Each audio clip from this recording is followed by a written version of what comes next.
And the question is, what does the Bible say about cremation? Yeah. So interesting question. Who would like to take this one? That is an interesting question. Now, cremation is that we do not bury people in the soil, but we burn them. And that is something that is increasingly popular in society today.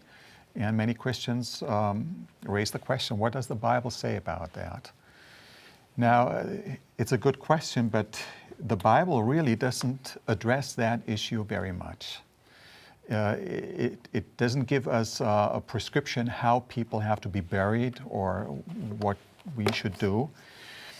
Many people have, in the Christian tradition, a hesitation, I think, when it comes to cremation.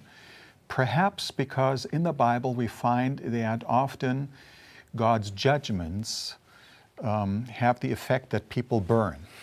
So you have Sodom and Gomorrah, you have the final judgment on the unbelievers, and they burn, and they associate burning with unbelieving and judgment.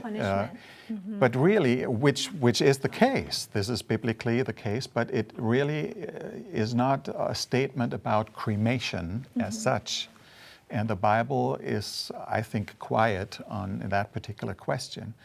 Now, what is clear in the Bible is that, there are various ways how we die and where we die. If you cross the ocean, what do you do there, In biblical times, people were not buried. They were put into caves, and they were prepared. And so the practices are not all the same, even in Scripture.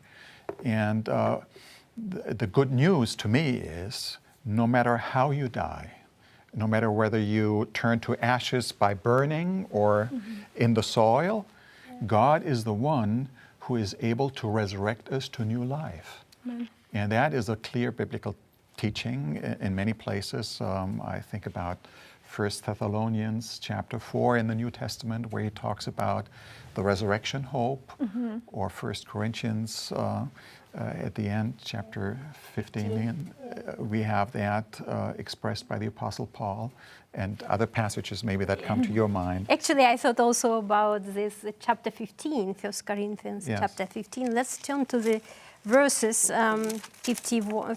We can read from 52, I think. Okay, 1 Corinthians chapter 15, yes, right. Verse 51, you said? 52. 51, 52. Okay. In a moment, in the twinkling of an eye, at the last trump, for the trumpet shall sound, and the dead shall be raised incorruptible, and we shall be changed.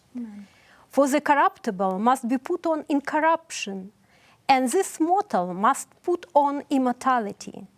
So when this corruptible shall have put on incorruptible, and this mortal shall have put on immortality, them shall be brought to pass the saying that it is written, death is swallowed up in a victory.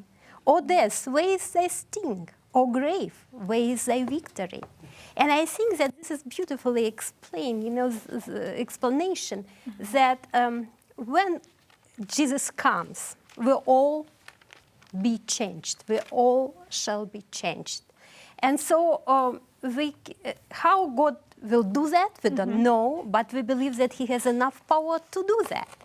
And so it does not matter in which way you die. What matters is whether you believe in resurrection and in Jesus Christ, who has enough power to resurrect you. And I also thought, when I thought about this question and, this discussion, I thought that, sometimes people think that, as you mentioned, that if you were dissolved by fire, so it's like judgment, or cremation, nothing is left, almost nothing, just a handful of ashes. And so some people say, you were created from ashes, so you return to ashes. So this is curse, of mankind. But if we remember, the first century Christians, remember the persecution. Remember how they died in arenas of these, marvelous circuses, and for amusement of these people. So many of them were actually burned, You know, some were crucified, some were thrown to wild beasts, and some were burned on the crosses.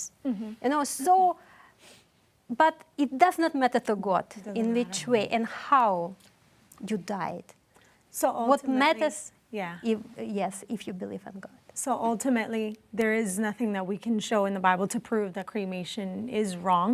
And as you guys just stated, the Bible does tell us that ultimately, when Jesus comes back, everyone is going to be resurrected and will be clothed in immortality if we have lived a life according to his will.